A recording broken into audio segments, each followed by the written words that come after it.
On first down, they hand off to Marlon Mack. Huge hole, 50-yard line. He's at the 40, still going near sideline. He's at the 10. He's at the 5, and he will score. Touchdown, Marlon Mack. Touchdown, INDY.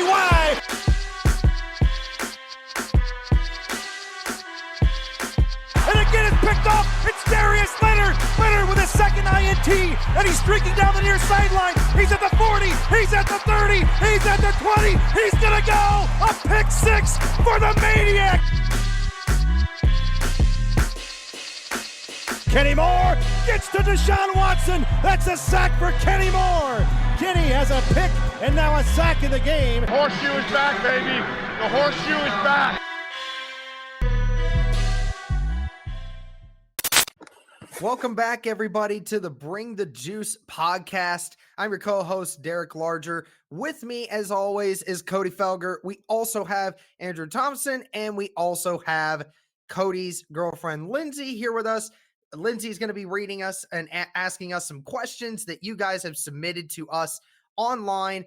If you haven't already seen the first part of this Q&A, be sure to check out that video in our list of videos already. And then we're going to make sure we get this up. We may end up doing a part 3 at some point also as well, because you guys had so many questions. Thank you so much again for all of those. And I think if we're ready, guys, we're going to go ahead and hop into the first question.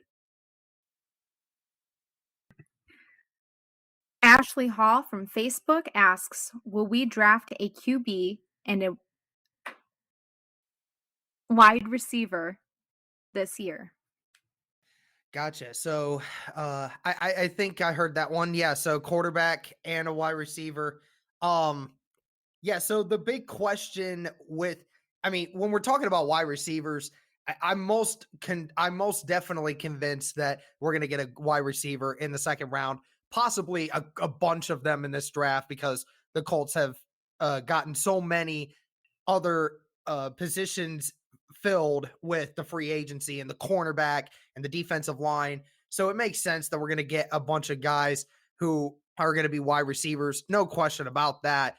I think when we're talking about quarterbacks, I feel that unless it is the right quarterback, which I believe is a Jordan Love, possibly, I could see the Colts trying to move back into the first round, giving up a couple of those picks in order to ensure they can move up.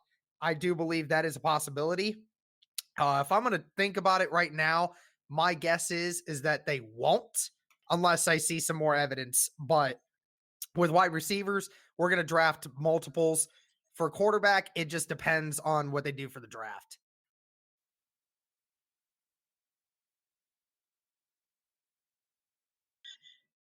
Yeah, I agree, Derek.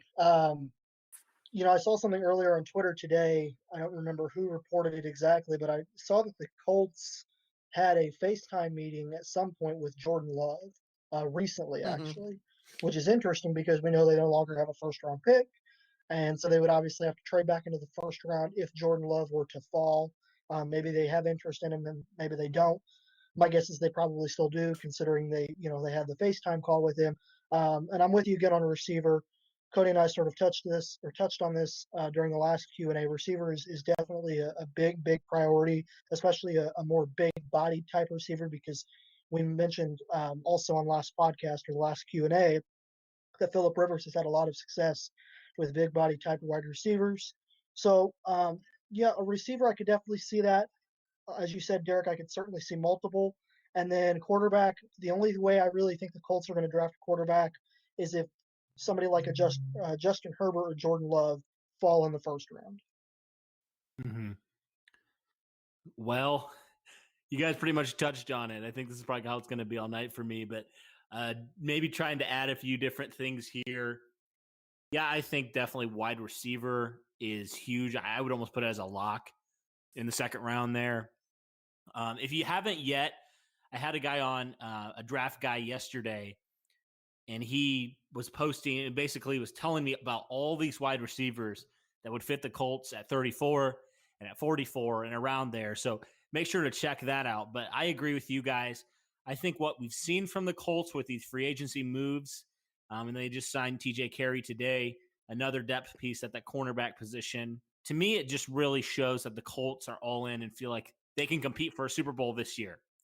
So saying that, unless like you guys mentioned, somebody's falling and really, really falling, and you are able to get him or able to trade up for him, I say you just build around Phillip Rivers and Jacoby Brissett this offseason. You get him some weapons.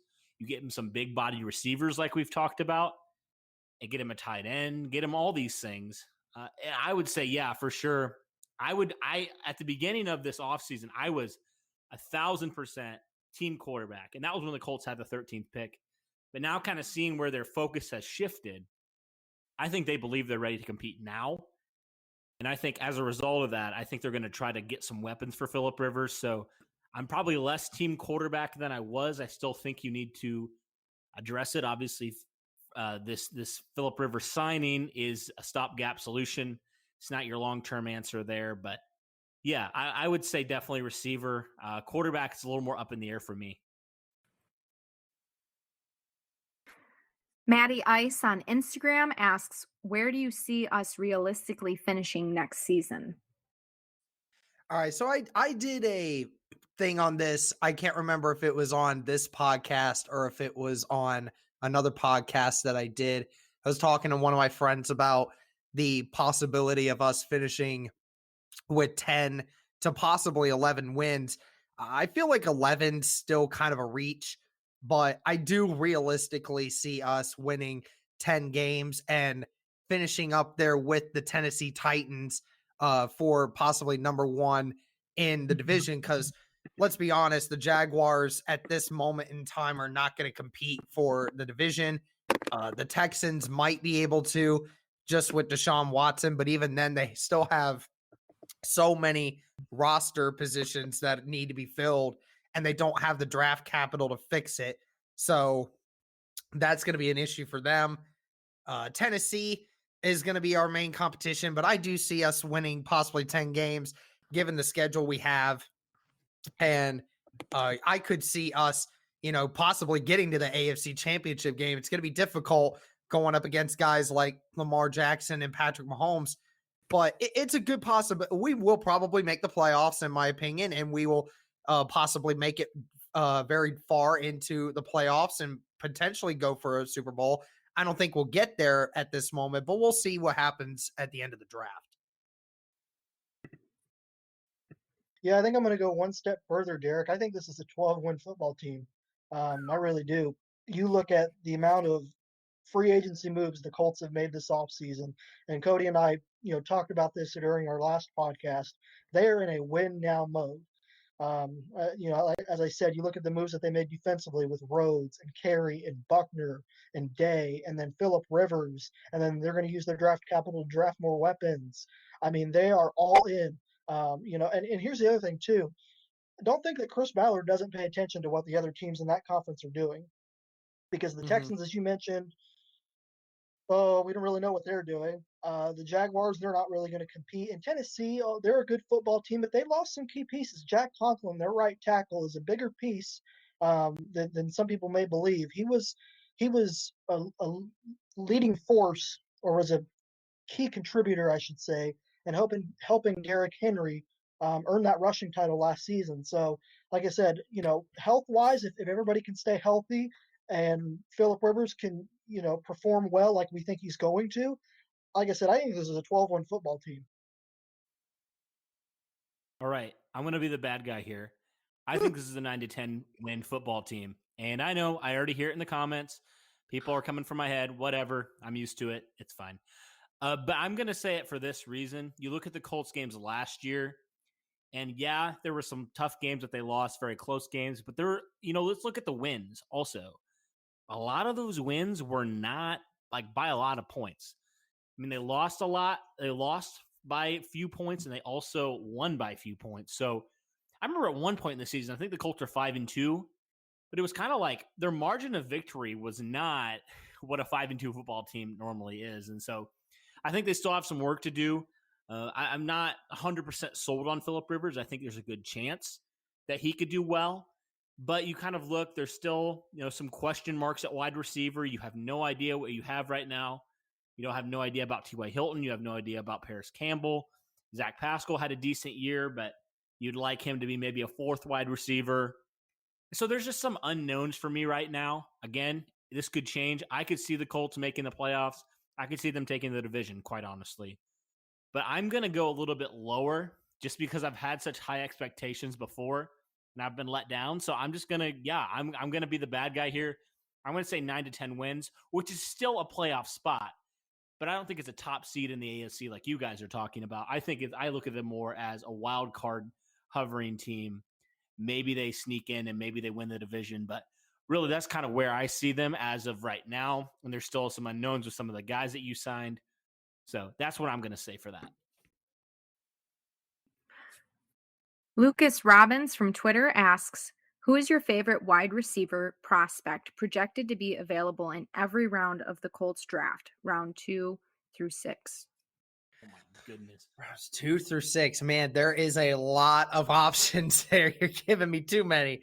I think a lot of the names that you hear a lot of right now are Denzel Mims is the first one that comes to mind. You hear Baylor, the tremendous season they had because they had a couple good wide receivers. Denzel Mims being 6'4", 205 pounds. He's a big guy. Just makes total sense that you want to get him. Brandon Ayuk, I think is how you say his last name. That was another big one at the combine. His numbers were just insane.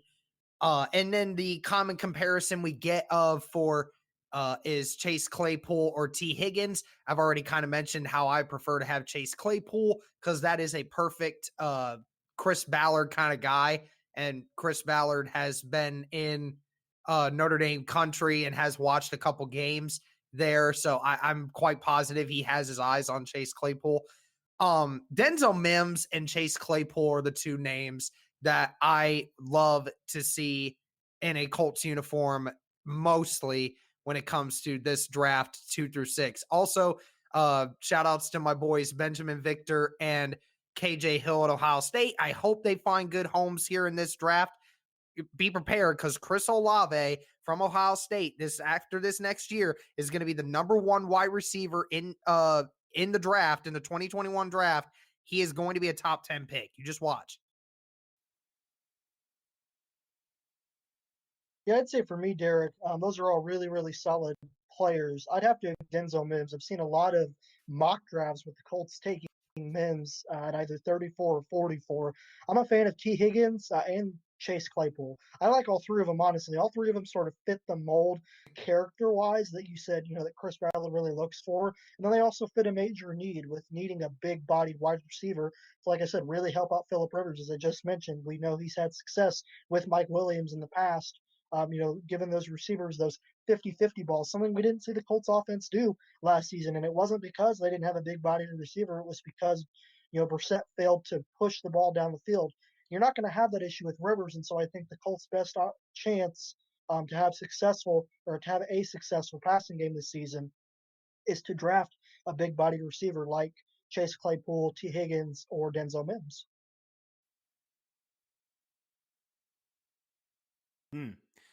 Yeah, you guys took my guy there, Denzel Mims. I know I had T. Higgins mocked to the Colts in my last mock draft, so go check that one out. But I think with talking with different people, kind of doing a little bit more research on Higgins, I don't know if I'm the biggest fan of him anymore in terms of value at 34. But if you're making me go 34, I'll probably choose Denzel Mims because I've just heard so many good things about him. He's a guy that's just really flying under the radar, but now he's starting to pick up some steam in terms of just his profile. I think it fits well with what the Colts want to do. I think he's a guy that, the Colts have been desperately searching for so long to find that complement number 2 receiver to T.Y. Hilton, and they still haven't done it. I know you could argue maybe Paris Campbell, but he's still unproven at this point, as talented as he is. But yeah, I like Denzel Mims there. I like Chase Claypool, being a Notre Dame fan. He's definitely a guy that has the size, kind of fits that profile, especially, physical freak type of player that Phillip Rivers would love to play with. So I'm with you, Andrew. I'm not huge into like the draft, so I haven't looked in and out in these prospects. But by the way, check out the last video with my friend Jack. He really talks about some sleeper value picks there, and also talks about the Colts second round. So go check that out if you haven't yet. But anyways, I'm totally on board for a wide receiver at both positions, at both picks there. I'm okay with that because that's how big of a need I think it is. That also be, and with the tight end position, I just think you have to upgrade and get some more infusion of talent there at wide receiver. And I think those guys that you guys mentioned would be perfect fits for this Colts, presumably vertical offense in 2020. Joshua Sutton from Twitter asks, what do you expect from Turay this season? Our friend Josh. I love when Josh brings up these questions. What do you expect from Turay this season? Well, he already, I don't remember the exact number he had through the first few games. I think it was 4 sacks going into the Kansas City game. So at that moment in time, Turay was actually our leading sack leader, which definitely was a good thing to see. A guy that was a rookie being so already in depth into the system, and seeing Turay come from the Big Ten, came from Rutgers. I've seen him a little bit when Rutgers played Ohio State. He was actually one of the few guys that was able to get through. Turay is definitely a great prospect. Working with Robert Mathis, it certainly has helped him. I do fully expect that if he stays relatively healthy, to expect him to get around, I would say 6 to 8 sacks, I think is a realistic number. I know that's kind of a little bit on the smaller end when we're looking at it from how many games he played last year and having that many sacks. But I just think that when you're looking at it from a realistic standpoint, hopefully he comes back from that injury, stays fully healthy all year. But 6 to 8 sacks to me certainly seems like a realistic goal for a second year jump. And I mean, who knows? The sky's the limit for this kid. He already showed great flashes. I certainly hope he does better than that. But I think just with the defensive line depth the way it is, who knows how much time he's going to get. But I think 6 to 8 sacks this year is a realistic goal for Kemoko Turay.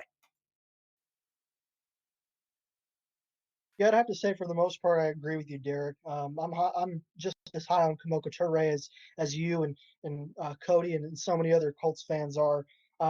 We saw sort of in that Chiefs game before he went down, we saw the kind of we saw what his presence meant when he was on the field, the kind of attention that he commanded when he was out there. And the Colts, missed him quite a bit last year. They didn't really have much of a speed presence as far as their pass rush was concerned, because you had Justin Houston, who's more of a power rusher, and then you had Jabal Sheard, who's a power rusher, slash run stuffer. They missed that speed element on all fronts of their defensive line, I should say, last year. And so Kemoko Turay, like you said, Derek, if he can stay healthy, I agree. I think he could have, an 8 to 10 sack season. I think he's going to command a lot of attention from opposing tackles, and I think he's going to turn out to be. I think he's one of those players that doesn't really get talked about, and I'm excited to see what he does in 2020. One person that we haven't mentioned yet with Kemoko Turay is also the addition of Deforest Buckner, which I think will be big. Obviously, we talked about, I think I can't remember which podcast it was, but basically we were talking about, Quentin Nelson when he got drafted at number 6.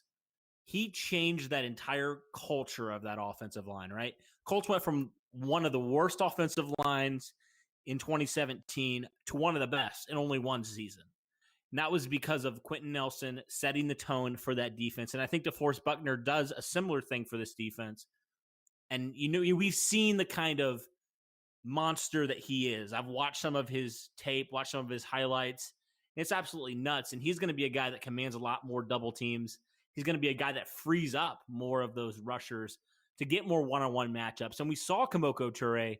I specifically remember this, guys. We were all in a group chat. It was the first game of the year, Chargers game. Crazy, crazy game. But anyway, Kemoko Turay is just popping off, right? Kemoko Turay is just going crazy. He's getting pressure on Rivers. He's doing his thing, right? Remember you guys said, Cody, you were absolutely right about Kemoko Turay. And obviously that injury is so terrible for Kemoko Turay in that Chiefs game. But I often wonder, what would he have done the rest of the year if he would have stayed healthy? How much of a difference did we see from that Kansas City game? The Colts went and shut down Patrick Mahomes and one of the best offenses in the league, if not the best. Then what happens when Kemoko Turay goes down? Your pass rush it just gets worse because Kemoko Turay was by far, I know you can debate Justin Houston, but I would say last year, Kemoko Turay was by far your best pass rusher. When he was a guy that was consistently disrupting plays, young player, still has a lot of potential. We saw him make that big leap from his rookie year to his sophomore season. And I am really excited. I think the key thing here is health, like we talked about. If Kemoko Turay could play 16 games, I have him as double-digit sacks just because he's so explosive. We saw how explosive he could be. And now with the upgraded defensive line, I think, man, the sky's the limit. Another year of working with Robert Mathis. Man, I have Kemoko Turay as my breakout defensive player for sure. Arrowhead Entertainment asks, do we still have a good wide receiver in draft at 34? Yeah, I mean, we mentioned a bunch of different guys there at 34. Obviously, you're not going to be getting some of the guys like the top 3 ends, which we know are Jerry Jeudy, Henry Ruggs, and CeeDee Lamb. But there are a couple guys that late in the first round could potentially still drop. You know, you have the Justin Jeffersons of the world and Jalen Reagor and guys like that, and Laviska Shenault. Guys like that could fall to number 34. There are a lot of different options that could fall into that. It just really depends on what the draft needs are for these other teams. Obviously, we know that those top 3 guys are going to be gone by the 15th pick. There's just no denying it. They're just going to ultimately be gone because they're just that head over heels better than everyone else. But there are a lot of guys that, like the 3 I just mentioned there, that are the end of the first, and like some of the other guys that we mentioned before that could be still there in that second round and can make a big difference for the Colts going forward.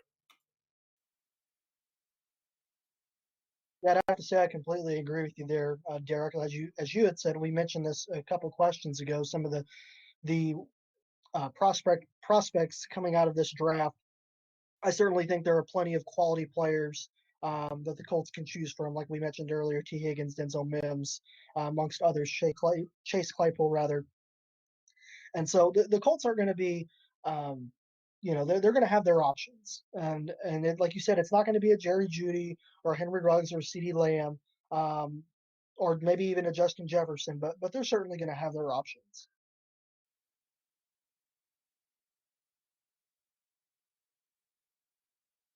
Yeah, and this wide receiver class is super deep. Arguably one of the deepest wide receiver classes in NFL history. That's what I'm hearing from certain people. So definitely going to be a lot of value there. A lot of guys, even though some of those top guys are off the board, there's still going to be a lot of quality guys, 2nd, 3rd, 4th, even 5th round. There's going to be a lot of options that the Colts can address, and I think they will, and I think they should. Fanati Colts from Facebook asks, will Kemoko be ready for training camp? All right. So first training camp question. From what I've seen so far, I haven't heard really too much about Kemoko Turay not being ready. And obviously with this coronavirus going around right now, there's the possibility that the NFL's already kind of mentioned how training camp and a few other like rookie mini activities and mini camps and stuff have to be pushed back a little bit to kind of, be ready to give more time to be prepared for this coronavirus and how they're going to adapt to this. So far, I haven't seen any issue. I think that if this was a more pressing issue, then Ballard would have let us know. But obviously after the draft is over and as we approach the start of football season, whenever that is, we'll start to hear a little bit more news about that. But right now, it sounds like Turay is mostly good to go.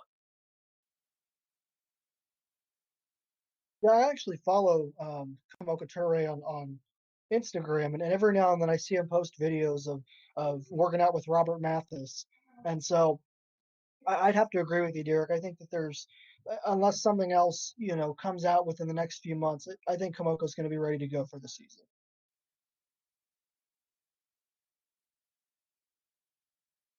Give me 1 second here. I'm looking here to try to see. I've never had an injury like an ankle injury to the severity of Kamoko Turay. Trying to see how long it normally takes.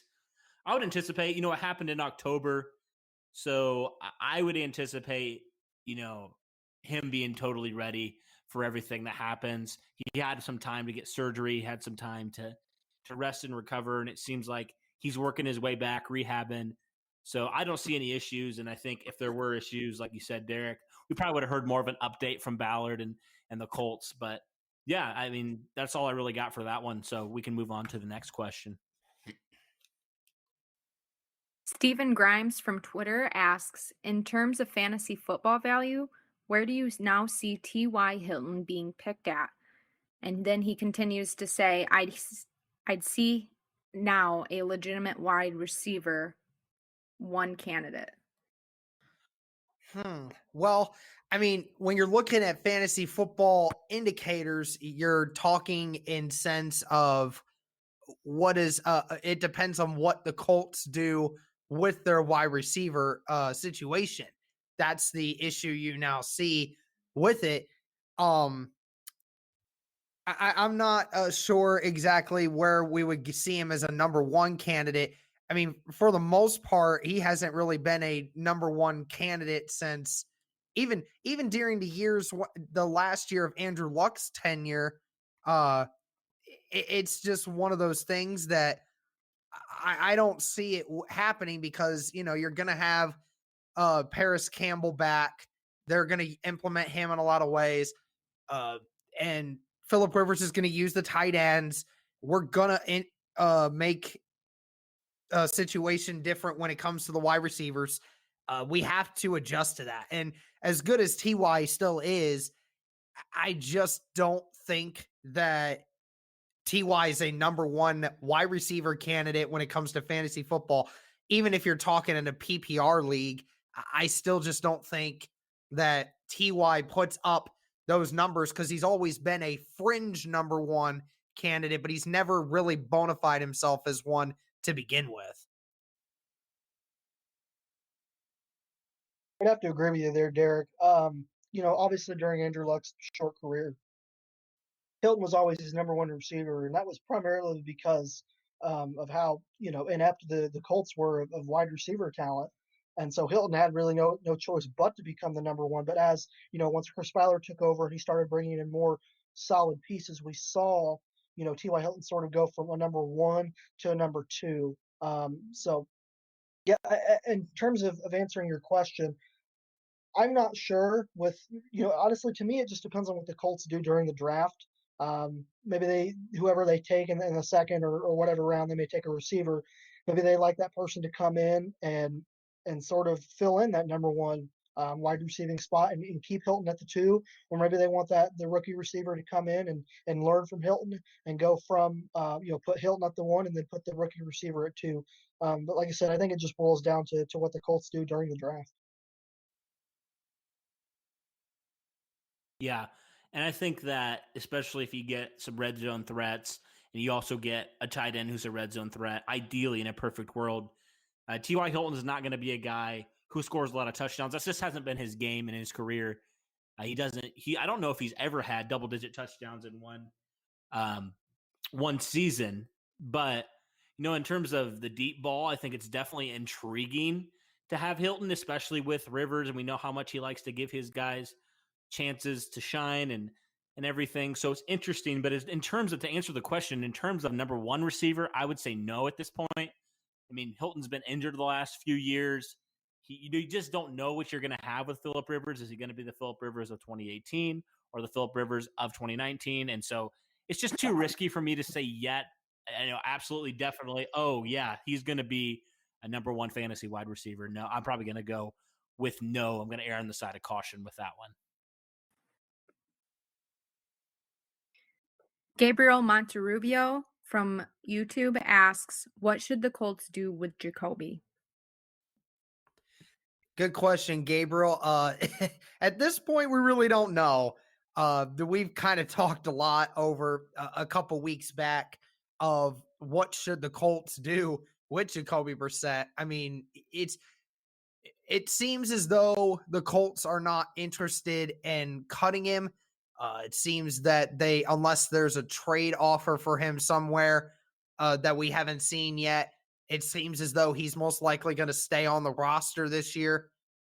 It also depends on, what do the Colts do with the draft. If the Colts do draft quarterback in this draft, then I do fully expect to see Jacoby Brissett gone, because there's no point in keeping Jacoby Brissett when you draft a quarterback and you have Chad Kelly. As much as I don't like Chad Kelly and don't think he's a starter in this league, unlike some Colts fans out there, I just think that you can't have four quarterbacks out there, especially when, Phillip Rivers and Jacoby Brissett are taking up $40 million.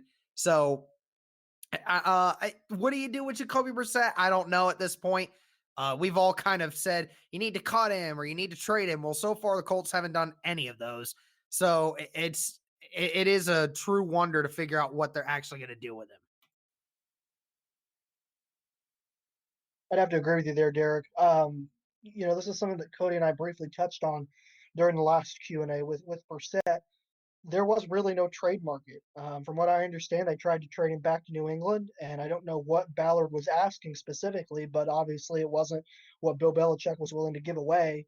And obviously, like I said, there was no market after that for him, so they decided to pay him the $7.5 million or whatever he was due to be their backup this season.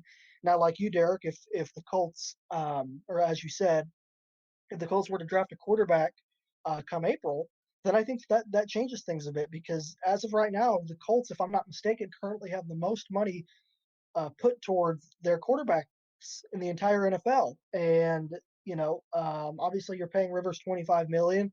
And if you draft a quarterback, I'm not sure if you want to pay Jacoby Brissett the $15 million plus that you're paying him to be a third string quarterback. That to me just doesn't make any sense cap wise.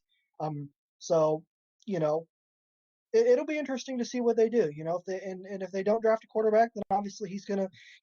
I think he'll stay on the roster because like you said, Derek, Chad Kelly really isn't a starter, and he had some small flashes in last year's preseason. But that's you're going against guys that aren't going to make NFL rosters, especially in those later weeks of the preseason. So. Chad Kelly certainly isn't, a quality backup or anything like that. So to be on the safe side, I'd say they keep Brissett as their backup unless they draft a quarterback. And keep in mind that the Colts, their top two quarterbacks, they only have them for 1 year. So it's not like Jacoby Brissett's his contract keeps him here for 2, 3, 4 more years. I mean, after this season, he's a free agent. So it's not the biggest deal in the world for me if you keep him for 1 year. I mean, you have a decent backup then who, if all goes bad, can step in for a game or two. But, it's something where, like you guys have already mentioned, I don't want to beat it again, but I keep going back to it's going to be so telling in where the Colts address 34 and 44. It's going to be, that's key for me. If they go quarterback in the second or third round for me, I think Brissett's going to get traded somewhere. Because you just can't afford, like you said, Andrew, you cannot afford to pay Jacoby Brissett what you're paying him to be the third string quarterback. Like, it just doesn't make any sense. You don't want to keep that many quarterbacks on your roster. You already have that much money tied up in Phillip Rivers. It just wouldn't make sense to me.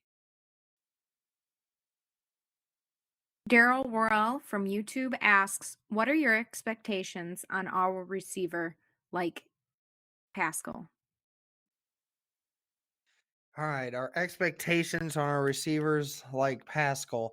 Um, yeah, I mean, honestly, we saw what Pascal did last year, right? Obviously, with the wide receiver corpse going to absolute crap with injuries and everything, Pascal was the only one that remained consistently on the field and was our number one wide receiver for the whole year because he was there the whole time. Zach Pascal obviously has shown that whatever happens with the wide receiver corpse this offseason, whether the Colts draft one wide receiver or draft five, Zach Pascal deserves a spot on the roster wherever that is because Zach Pascal showed his loyalty and his durability and his reliability to be out there and be available for the Colts when they absolutely needed him. And sure, he's not a star wide receiver, but the guy was definitely a good wide receiver last year, had to deal with a lot of crap that year and dealing with the offense the way it was and the team in shambles.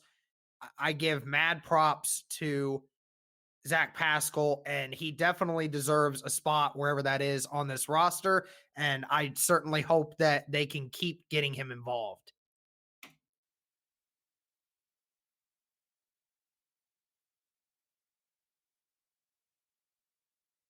Again, Derek, I know I've said it a bunch already. I'm going to completely agree with you. I'm looking at Zach Pascal's stats from last year. He had 41 receptions for 607 yards and 5 touchdowns.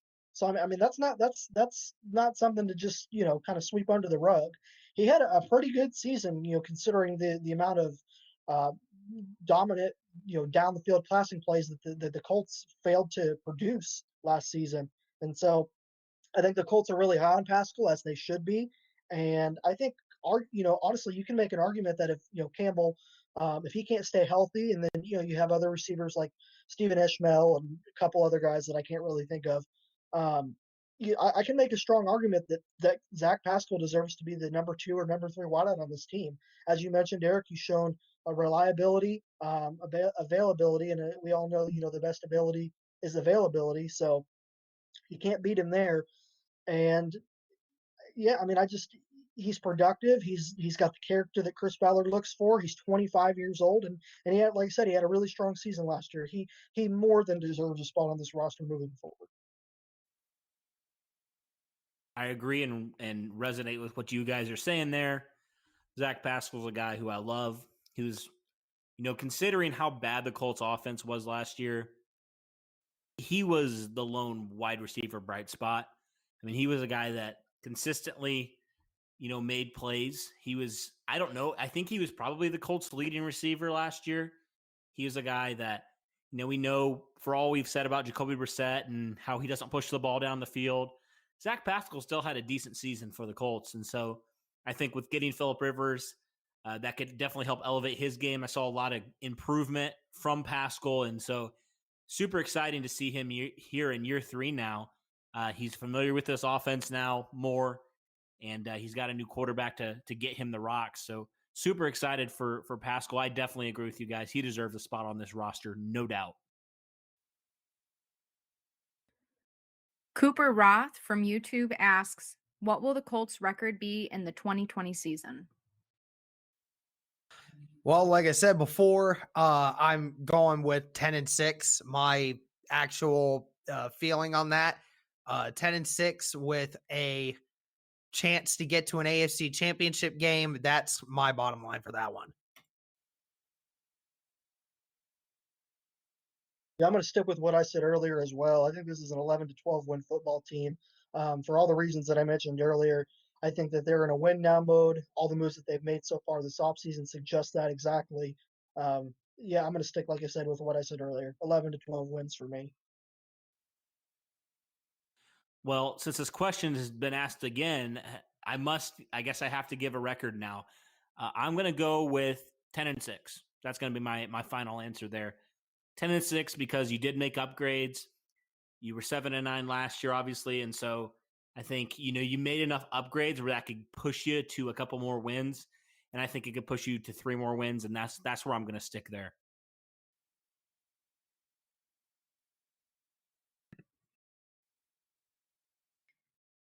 Skylar and Kirsten from YouTube asks, do you think it was a better risk taking Rivers than betting on a younger and more talented Newton? Yes, we finally get some diversity here with the quarterbacks going with Cam Newton. I've gotten a lot of comments from people saying that it was stupid that the Colts did not take a chance on Cam Newton.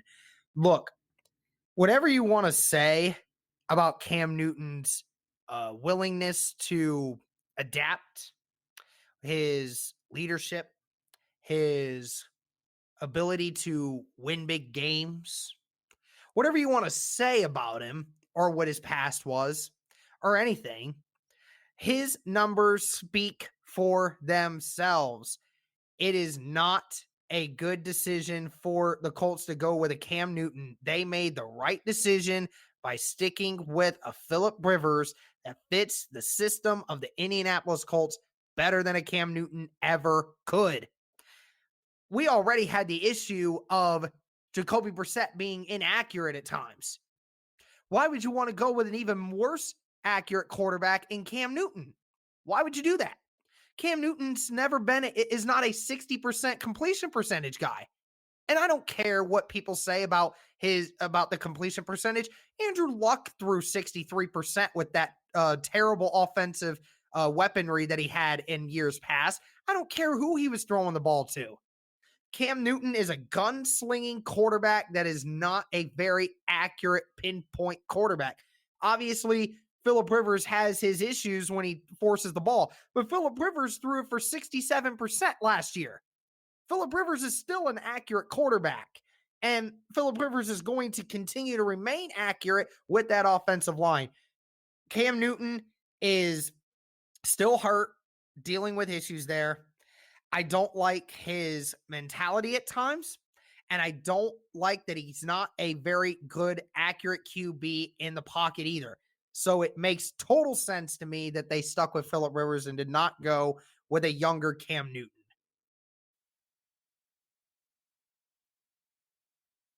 Right there with you, Derek. I'm actually looking at Cam Newton's career stats. His overall career passer rating is an 86.1, which is about average in today's NFL, especially considering how pass heavy it is. That's first and foremost. Secondly, as you mentioned, Derek, you have the injury concerns. We don't know what his shoulder looks like.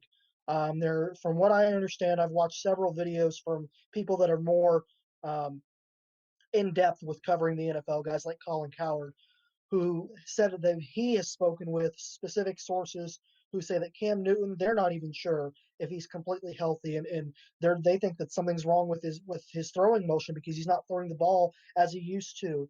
And simply put, he's a 500 quarterback, and he's not very accurate.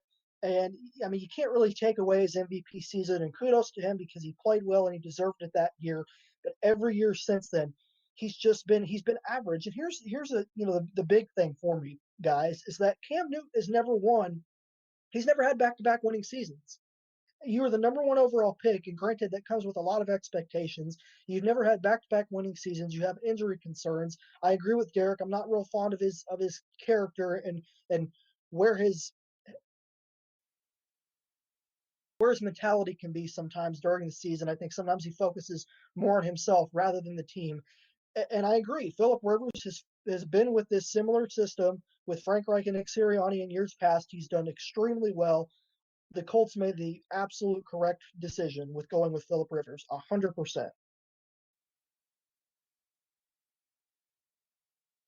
So just listening to some of the things that you were just mentioning, Andrew, throwing motion, I mean, injury history, uncertain if they'll play.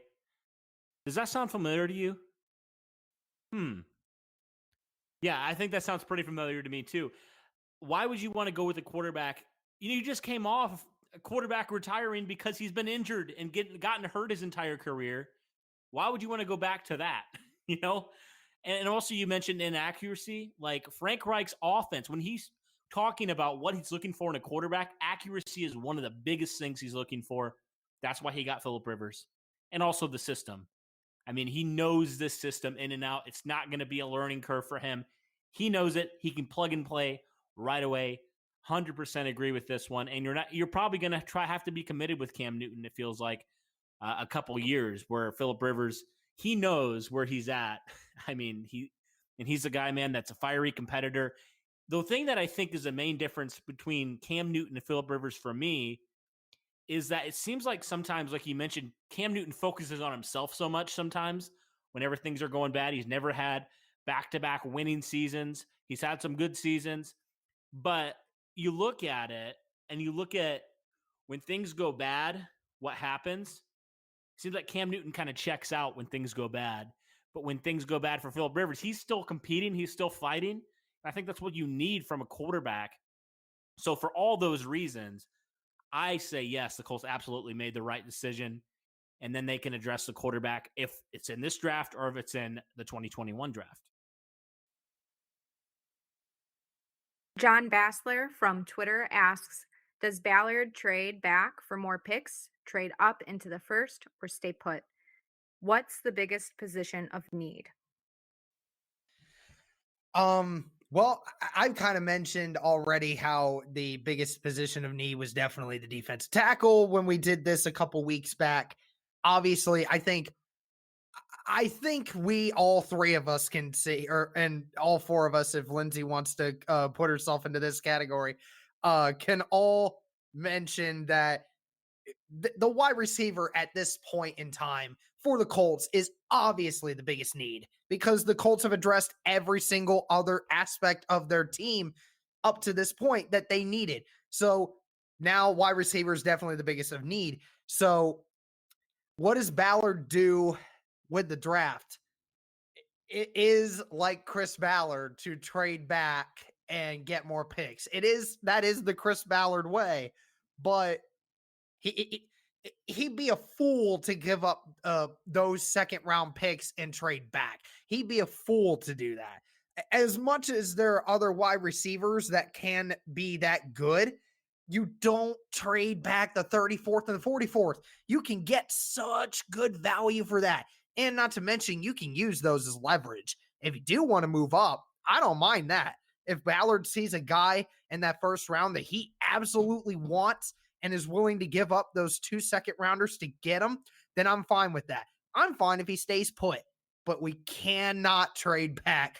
Even though that's a Chris Ballard thing to do, I don't want him to do that because those second rounders that they have right now are just so valuable for so many different reasons. Right there with you, Derek. As you mentioned, Chris Ballard has been, sort of he's made a living, if you will, with trading back.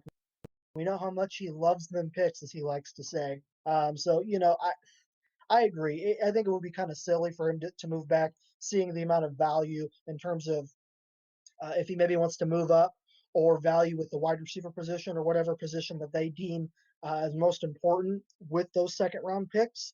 To me, to answer the second part of the question, the most the position that I think the Colts need to address most, if that was the question, if I remember correctly, and I'd say it's the quarterback.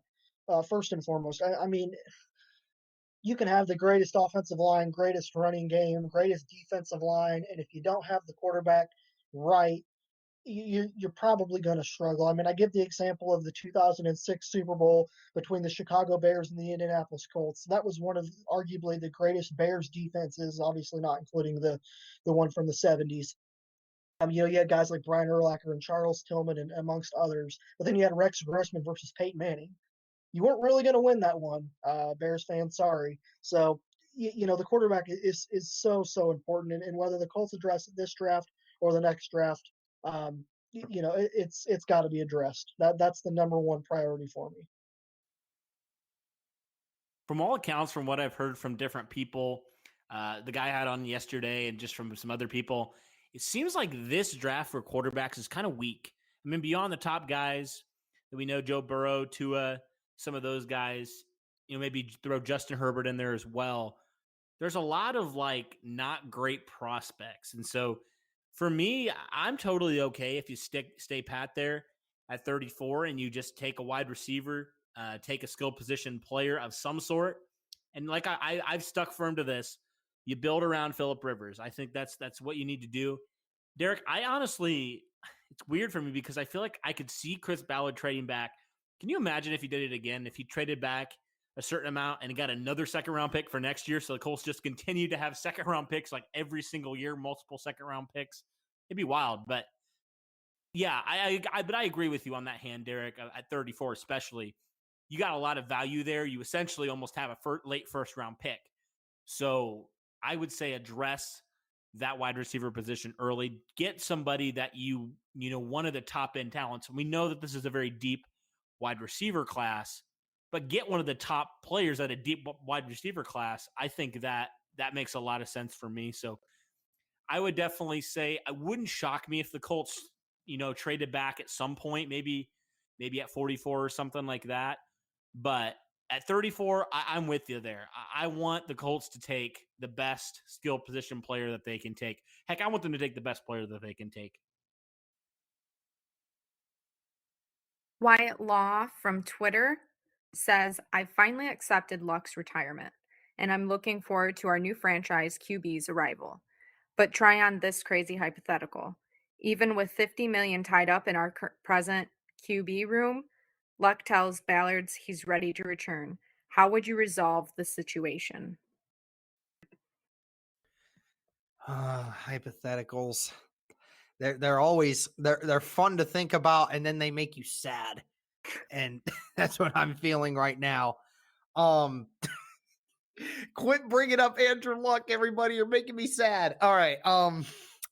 Anyways, let's go with your hypothetical that Andrew Luck decides I'm going to return. Well, you obviously need to get rid of Jacoby Brissett. I don't care what you need to do. I don't care if we get a 7th round draft pick out of Jacoby Brissett just to dump him. I really don't care. Just whatever we can get out of him. We need to get rid of Brissett. And obviously that's great for Indianapolis, because then you wouldn't have to worry about drafting a quarterback in the next year. Obviously, I think that you would need to. I would honestly just have Rivers there as the guy that I would use to, you know, get that competitive fire back in Andrew and get it. Obviously, they're going to battle out for the position just in the beginning, just to kind of, you know, get the feel back for everything. But yeah, if I'm Andrew Luck and wanting to come back, and if I'm Ballard, oh my gosh, I'm doing everything I could possibly do to make this cap situation work. And I'm making sure that Andrew Luck is happy. Yeah, I'm actually going to go a little bit of a different direction here. If Andrew Luck, hypothetically speaking, calls and says, hey, you know, I want to come back, I think you get rid of Phillip Rivers, and here's why. Phillip Rivers, prior to signing with the Colts, pondered retirement multiple times, and he actually went in and talked to his entire family and said, okay, this is, you know, what we've got lined up for us, that being the Colts are calling and wanting to sign me. Are you guys good with moving to Indianapolis, and yada, yada, yada? Of course, everybody said yes. But, you know, I don't think Chris Ballard would just be willing to accept a 7th round pick for Jacoby Brissett. I think he thinks too much of him in terms of his leadership and his character. And I think to a certain extent, Ballard thinks that Brissett can bring us just as much competitive fieriness, if you will, to the offense as Phillip Rivers could. And the other thing too is, you know, you look at the age difference. Rivers is 38, whereas Brissett, I believe, is 27. And you look at also the cap difference too. You're paying Rivers, I think you're paying Brissett rather, $15 million, whereas you're paying Rivers $25 million. So you know, cap wise, competitiveness, firiness wise, I think you cut ties with Rivers, you let him go into retirement, and you roll forward with Luck and Brissett.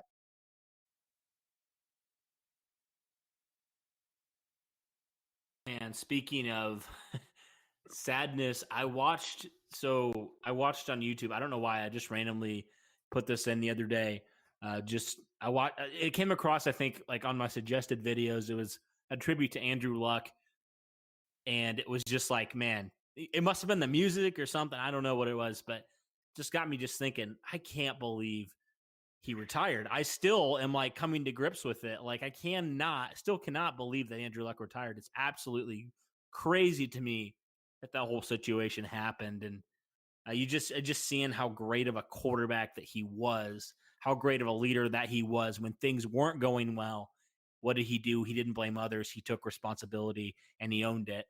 And so I guess to answer the question, I'm not really a huge fan of all hypotheticals like you, Derek, and if Andrew Luck was to do that, I honestly don't even know what I would do. I don't even know what the Colts would do. Like, because you said, you've signed Phillip Rivers $25 million, right? You got Jacoby Brissett. He has a pretty substantial contract for a backup quarterback. But I'd probably roll on Andrew's side here, just simply because Phillip Rivers is, older. He's a guy that's probably going to want to start somewhere. And so I'd release him and let him go play somewhere else. And also, he costs more. He costs about $10 million more, if not more. So it makes a lot of sense for me there. If that was to happen, I mean, it would change obviously everything and the whole outlook on how we view the Colts now. I mean, I would say even, for me, I would say, man, the Colts are going to the playoffs. Undoubtedly, they have one of the best rosters in the NFL. Now they have an elite quarterback again. So, yeah, to answer that question, I'd probably side with what you said, Andrew.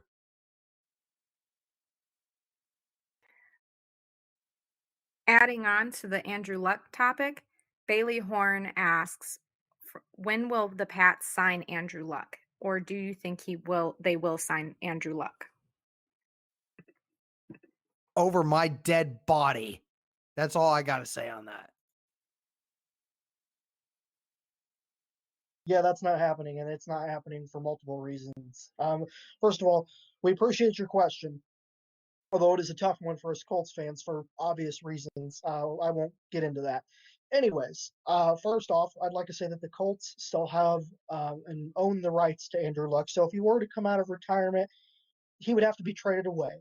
And there's no way, absolutely no way, no how, Chris Ballard is taking any sort of compensation for Andrew Luck, who would have turned, or I'm not sure if he's 30 now, but if he were to come back, he would have at least another solid 8 to 10 years in him, because I think he's healthy now, from a report that I read the other day.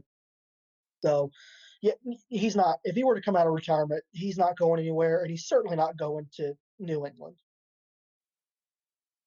Okay, I have to clarify. This is like one of my best friends. He's obviously trolling us. He's just like he's doing this to push my buttons. That's exactly why he's doing it. He's not serious. He's a Chiefs fan. So when the Colts beat him, I made sure that he heard about it. So Bailey, if you're listening to this one, we beat you in the season. So suck on that.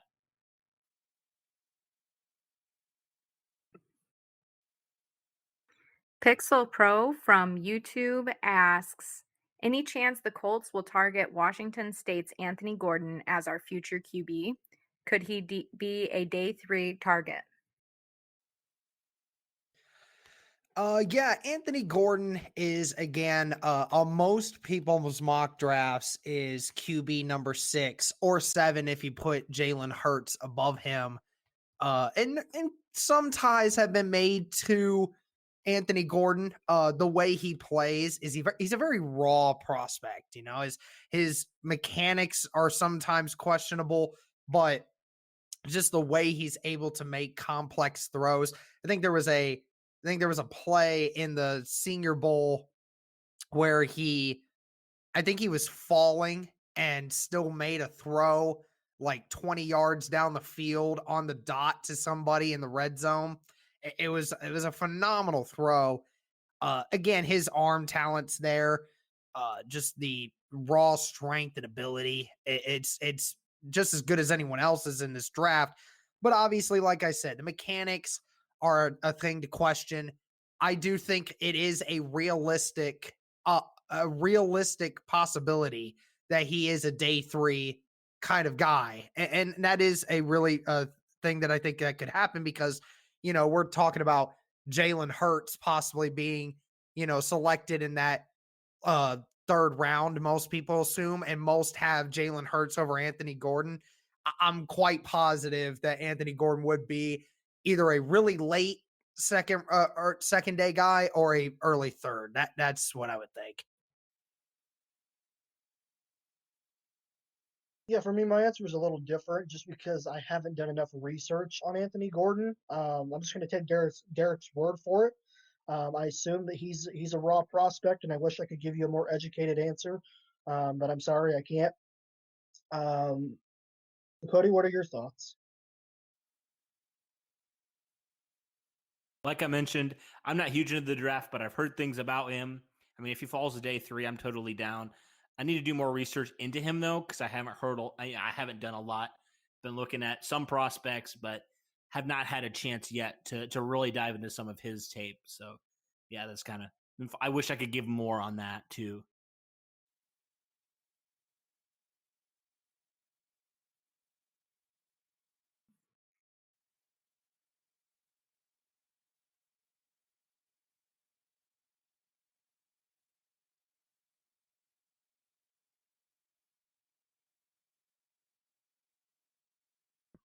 Mr. Courtney from Twitter asks, who's going to be the Colts kicker?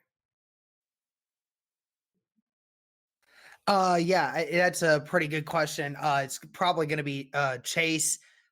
Obviously, we saw what happened with Adam Vinatieri throughout all of last year, and he just was not the same. And they obviously brought Chase Mclaughlin out to be the replacement, and Chase did a phenomenal job while in there, and they obviously got him on a sweet deal. I fully expect Chris Ballard to, and I think Cody and I have talked about this a lot in January when the season, or even like during the season when we were talking about this. And I think we probably had Andrew mention this a time or two as well, how, we all want Adam Vinatieri to just kind of, accept that, he's not getting any younger and the injuries are creeping up on him. Like, obviously, Adam Vinatieri deserves all the praise in the world for the guy he's been, for the locker room, what he's done for this Colts team. It cannot be replaced. But it is time for us to move on from Vinny and just continue to move forward with Chase. Again, I'm right there with you, Derek. I think you look at the amount of struggles that Vinny had, albeit due to injury last season. As much as he's done for this organization, he cost us games last year. Simply put, you're looking at, in my opinion, you're going to a 7-9 football team to possibly a 9-7, maybe even a 10-6 football team. I truly believe that he cost us at least 2 to 3 games. And I'm not trying to be hard on him because we all here at Colts Nation love Vinny. But as you said, Derek, I think it's time to just accept that he's not getting any younger. As you mentioned, the injuries are sort of creeping up on him. And I think Chase Mclaughlin did a really nice job when he came in this past season, given the circumstances. And I think it would be best for the Colts to move forward with Chase.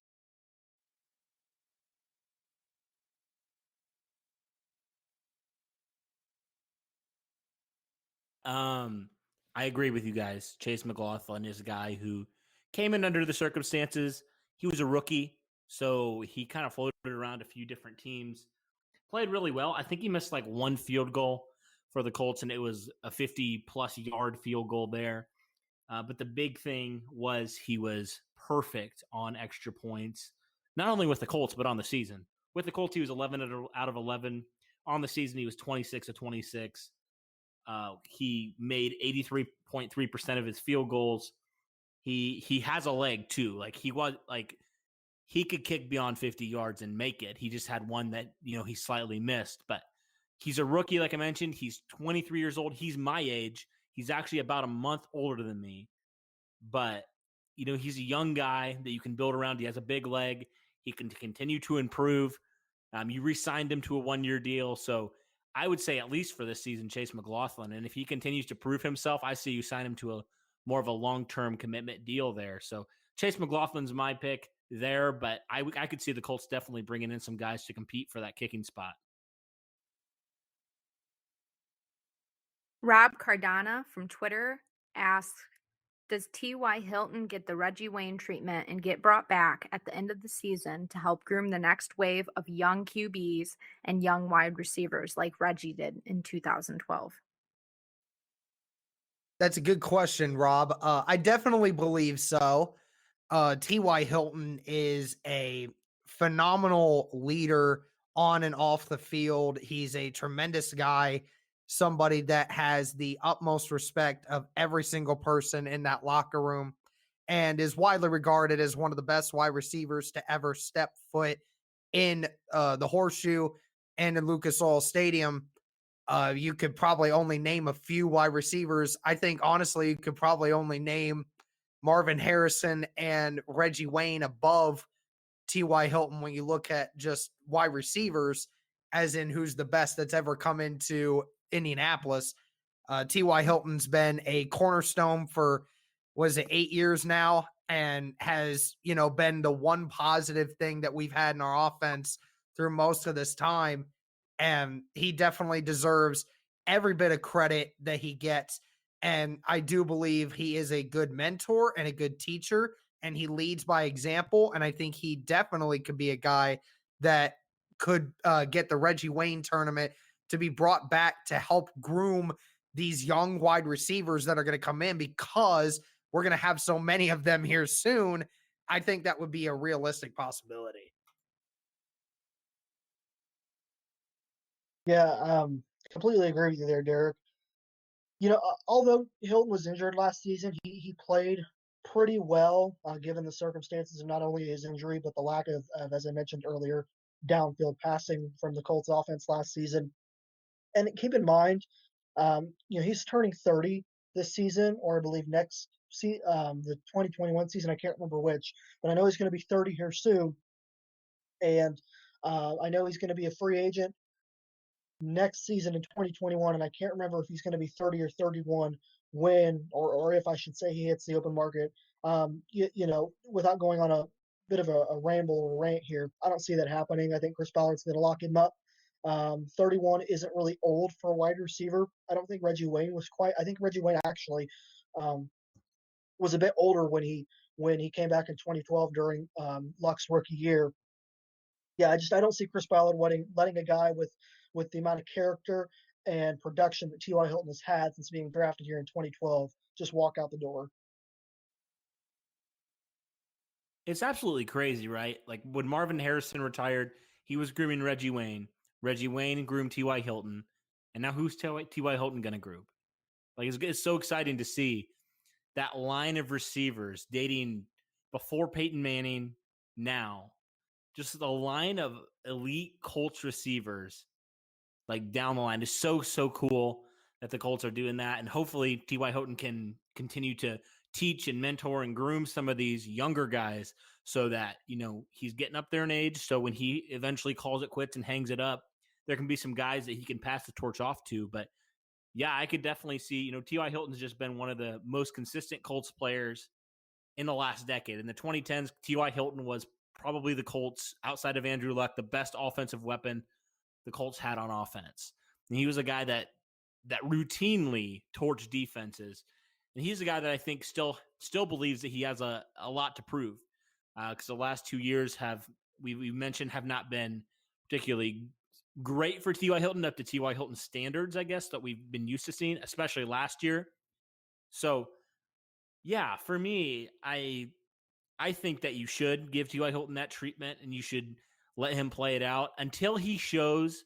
We saw when Reggie Wayne kind of showed a massive decline in his last season, but T.Y. Hilton hasn't shown that yet. I mean, he's still not to that point in his career. He still has a few good years left. And so I think the time is now, similar to what the Colts did back in 2012 when they drafted T.Y. Hilton to pair alongside of Reggie Wayne. I think it's time for the Colts to draft a guy to pair alongside T.Y. Hilton and to eventually, take that torch from Hilton and lead this receiving corps. Here's 2 questions from Twitter. Jason Sanders asks, how much cap do the Colts need to save to sign rookies and street guys later in the season? And Indy's number 1 fan asks, is Marcus Johnson coming back as a cheap option for the wide receiver corps? To answer the second question first with Marcus Johnson, I don't believe so. I believe that the Colts are most likely going to go with a different option, but it is a possibility. I just think that the Colts are going to do so much with their wide receiver corps this offseason that I feel like there's just not going to be a spot. And in regards to the cap, that's a good question. There's so many guys after this year that they're going to have to sign. Now, granted, they don't have to sign Darius Leonard and Quentin Nelson after this year. They don't have to because they'll only be in their third year option. So that's a good thing for Ballard's sake, that if he wanted to give them a fifth year extension or if they wanted to do something different, they don't have to necessarily spend all that cap right away. But Quentin Nelson's the best offensive lineman in football. You're going to have to pay him that. You're most likely going to give him a 5-year deal around 50 to 60 million because he's that valuable, unfortunately. And Darius Leonard, some regard him as the best linebacker in football already. I mean, he's probably going to get a 4 or 5 year deal worth 80 to 90 million. Who knows? I mean, it's because, Bobby Wagner's up there with numbers, and Zadarius Smith got a good deal from the Packers when he moved on, and he got, I believe it was around 60 to 70 million a year. So, or not a year, for the 4 or 5 years that he went. So, you're looking at, that's 2 guys already that over that 1 year, most likely you're going to be spending around 35 million in cap space on that first year, just in those 2 guys. You're going to have to get Ryan Kelly. You might have to think about bringing Malik Hooker back. There's a lot of different guys that are going to be looking for their paydays, either this next season or the season following in 2022. So how much cap they're really going to need? Well, the Colts again are projected to have, even with the adjusted cap that they've spent already, they're still 11th in cap right now, and they're still projected to have around, as astounding as this number is going to sound, they're saying they're projected to have 120 million next off season. So that's going to be really good if they can get that cap to have that, because good Lord, they're going to need it, because Darius Leonard, Quentin Nelson, and a couple of these other guys are coming for their big deals.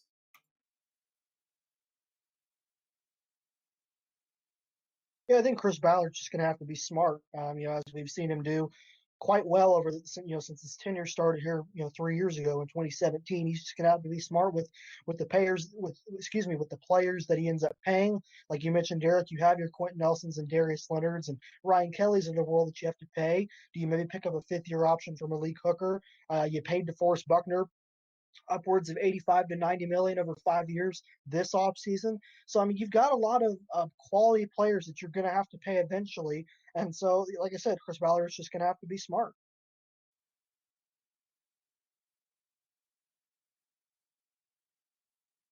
Yeah, you guys basically touched on all of it. You got some guys you got to pay that are coming up here. So you definitely, you're going to have a lot next year, but I think a lot of that's going to go back into some of your guys you drafted. So agree with that one. Don Juan from Twitter asks, do you see a scenario where the Colts trade back into the first round and get Jordan Love or Justin Herbert? If so, who or what would have to give it up? Don, is a good question. I think we kind of tapped into this earlier, but yes, I do believe that if a Jordan Love or Justin Herbert are available after the 23rd pick in the draft, then I firmly do believe that Chris Ballard will make the move to say one of those guys can be the quarterback of the future. And it's not very often that you get the quarterback of your future in the top 20s, because it just doesn't happen much. I do believe Chris Ballard would make that move to move back into the first round. Now, what do you have to give up? That's a good question. Do you give up, let's say, 2 of both your second rounders in this draft? Maybe you have to give up a 4th in this draft as well. Me personally, I would be fine with giving up both of those seconds and maybe a fourth to fix that, because then you could get a Jordan Love or Justin Herbert in that first round. And then in that third round, you address the wide receiver issue. And there's still going to be some wide receivers there. And then you'll have a fifth and a sixth that you can add another one. But I just think, again, we've been talking about quarterback of the future, right? Well, that would be your opportunity if that opportunity presented itself. Real quick before I touch on that question, I wanted to apologize to one of the questions that was asked a minute ago regarding Marcus Johnson. I completely let that slip. I never answered that question, so I'll just answer that real quickly. No, I don't think, similar to what Derek said, I don't think Marcus Johnson is going to be coming back. I believe he's a free agent currently, and I think that the Colts are looking to move forward in the draft in terms of addressing their wide receiver position. And then as far as this next question is concerned, yeah, I agree, Derek. I think you have to. That's the question of all questions, right? What do you have to give up specifically in order to move up in that first round if you want to get a guy like a Justin Herbert or Jordan Love? Now, in my opinion, I think Jordan Love's ceiling is higher than Justin Herbert's, and from what I understand, things that I've read today suggest that the Colts have had a FaceTime call or multiple calls with Jordan Love, so it shows me that they're possibly still interested. And if he falls maybe into that 20 to 25 range in the first round, I could certainly see Chris Ballard giving up those 2 seconds and maybe a third or a fourth to move up and get potentially a quarterback of the future. I'm with you, Derek. I'm all in for a trade like that. Yeah, if that does happen, I won't be mad. I won't be upset. I just think at least it'll kind of change my thoughts, I guess, a little bit on what the Colts, overall opinion was, I guess, on or overall thinking was in terms of we're ready to win now. Because that signals to me, we're ready to win now, yes, but we also want to get our quarterback. And also it limits kind of the wide receivers and the weapons you're building around Phillip Rivers. And so that is something where I'm okay with it. It just would be kind of odd to me if the Colts did that, I guess, at this point. But if they do, man, and they get their franchise quarterback, I'm all for it. I'm going to support the guy 100%. But I'm kind of on that mindset right now that they're probably going to build around him. But so I don't anticipate that happening. But if it does happen, I've been wrong before, and I'm happy to be wrong again. Brady Speltz from YouTube asks, will the Colts be looking for an offensive tackle? If so, is Tristan Wirfs from Iowa a good option? Will the Colts be looking for a tackle? Well, I can tell you this. If they are, Tristan Wirfs is not a good option because he will not be available. He's most likely going to be a top 10 pick, or at least a top 20, because Tristan Wirfs is widely regarded as the second best tackle in this draft. And it only makes sense that Tristan Wirfs is most likely going to be a top 10 draft pick, because there's 2 or 3 teams in the top 10 that need a left tackle. And I believe Tristan Wirfs is going to be gone before that time is even up. In regards to actually getting a tackle, I do anticipate that the Colts are going to try and get a tackle at some point in this draft. It only makes sense. They do need to add more offensive line depth. That's another position that we haven't really talked about as much, but we need it now because of obviously losing Haig and Andrews. That is obviously a position of need that we're going to need to address. So yes, do anticipate that a tackle will be drafted at some point in this draft. It's just a matter of when.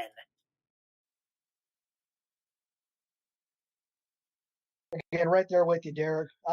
It's just for me too. It's a matter of when. I'm thinking maybe late 4th, 5th round, maybe.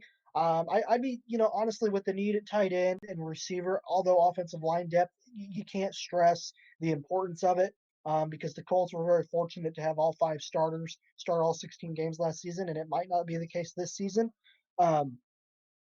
So it's, I wouldn't be shocked, honestly, if they maybe took an offensive tackle with one of their second-round picks. I think Chris Ballard, he religiously stresses how much he loves the offensive and defensive line. There's no question. So it wouldn't shock me. to, if the Colts were to maybe take an offensive lineman earlier than we expected. But for me, I think the range is maybe 4th or 5th round. Yeah, I agree. He's not going to be there when the Colts pick, but I'm going to throw out another guy's name that a guy I've been hearing a lot about that would be interesting. I may butcher his last name, so I'll say it a couple different ways in case I do until I get it right here. Matt Pert or Matt Peart, offensive tackle. He's out of UConn. He's a big offensive tackle. He's 6'6", so he's pretty tall, 318 pounds. The blue chip talent for me is his arm length. He's got 36 and a half inch arms, which is elite for an offensive tackle. He's a guy that I definitely would love to see. And he's not a guy that I think he might be a guy that you could take 2nd or 3rd round there. I had him mocked to the Colts there, I think 3rd or 4th round. But, he's a guy that I think has tremendous upside. And, outside of LaRaven Clark, you have no guys that really have started as your backups.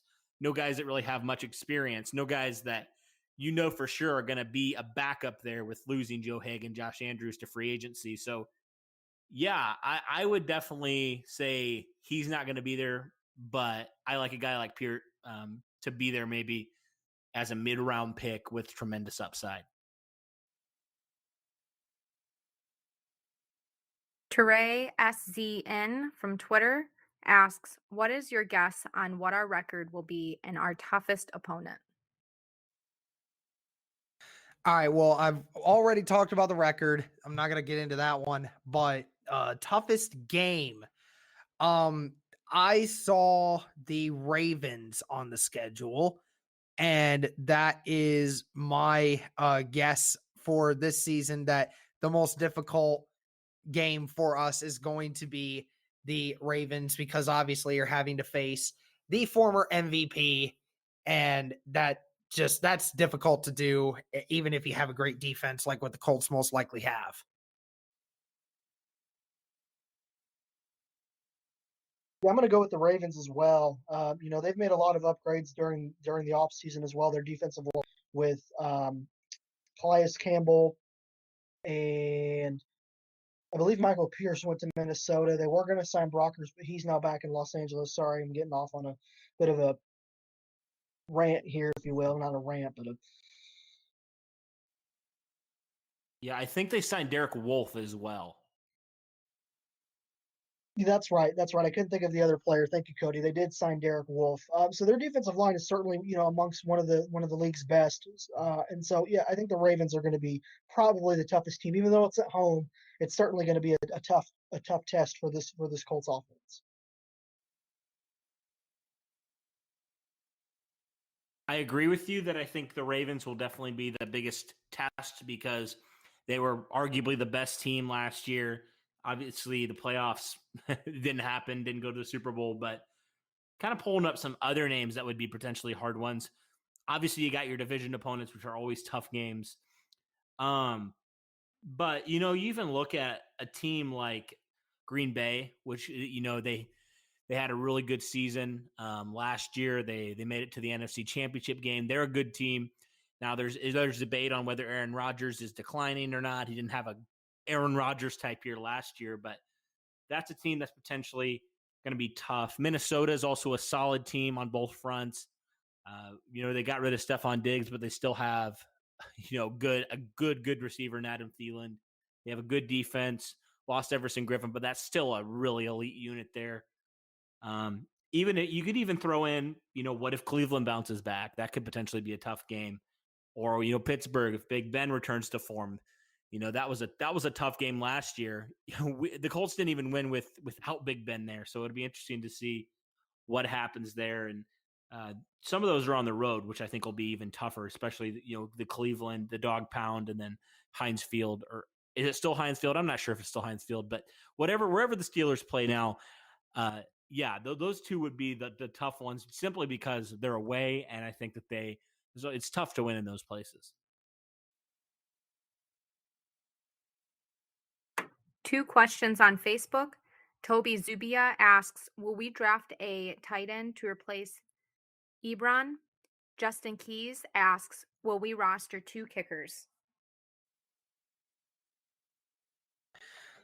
answering the second question first, I don't believe we're gonna roster 2 kickers, and getting a tight end to replace Ebron. I think that is a point that we are going to address in this draft. Most have assumed that 3rd or 4th round is where we will most likely take a chance on a guy. There's a couple different options for wide receiver tight ends that you could get. You got Thaddeus Moss, you got Bryson Hopkins, Cole Kemp, and a couple other guys out there that are big names that you could get in that 3rd round. People have already kind of downplayed this tight end class as being one of the worst tight end classes that we've seen in a while. So expect some guys to fall, and I fully expect the Colts to take advantage of that and get somebody.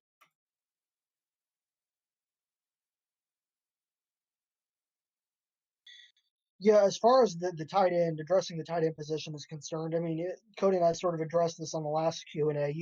You have to, right? Because Jack Doyle doesn't really scare you vertically, as Cody and I mentioned. He's more of a run blocking tight end, but he's a solid pass catcher. He just doesn't stretch the field. And so, yeah, I think the Colts are certainly going to address the tight end position at some point in this draft. And then as far as rostering two kickers, I don't see that happening. You have Chase Mclaughlin. Maybe if you bring Vinatieri back, you have Mclaughlin slide down to the second kicker spot, if that makes sense. But I just realistically, cap wise, and remember you can only have 53 players on your roster. So the Colts have to be very wise with the amount of players that they give to each position. I just don't think it's smart, roster-wise or cap-wise, to have 2 kickers on their roster. Yeah. No to the kickers. That's a funny question. I don't know. So, Lindsay, read me the question one more time. I apologize. It totally just blanked there.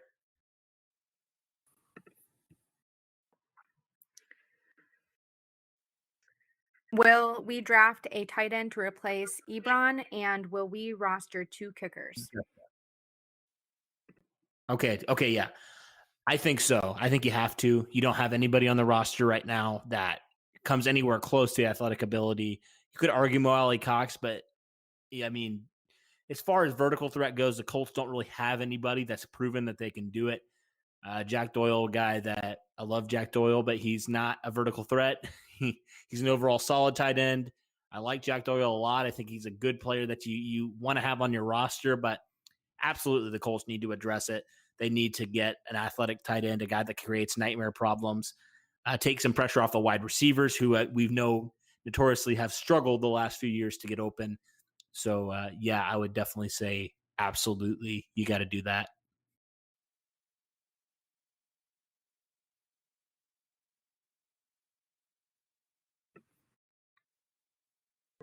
Zach Maloney from Instagram asks, how soon can we expect a Super Bowl? Hopefully this year, Zach.